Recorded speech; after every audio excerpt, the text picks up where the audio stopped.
Hello guys, চলে এসেছি নতুন একটা ভিডিও নিয়ে। আর প্রথমেই আমি রেডি হয়ে গেছি সাদা কালারের টপ আর জিন্স পরে, কারণ আমরা একটু বেরোবো। আসলে কালকে হচ্ছে সোমবার, তো সেই জন্য আমরা যেহেতু উপোস করব, তাই আমাদের কিছু কেনাকাটা করার ছিল, তাই আমরা রেডি হয়ে গেছি বেরোবো বলে। তো আমি ভাই বোন তিনজনে রেডি হয়ে গেছি, তো আমরা বেরিয়েও পড়েছি।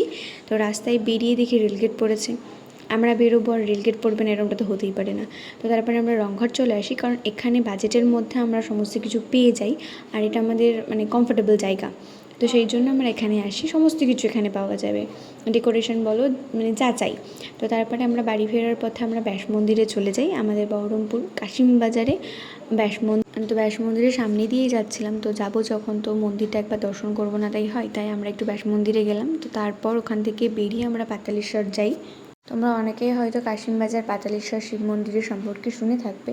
তো সেই পাতালেশ্বর শিব মন্দিরে আমরা এসেছিলাম, যেহেতু কালকে পুজো দেবো, তা আসবো এখানে। তো আমার বোন এখানে যেহেতু কালকে আসতে পারবে না, ওর পরীক্ষা চলছে, তো আমরা এসেছিলাম।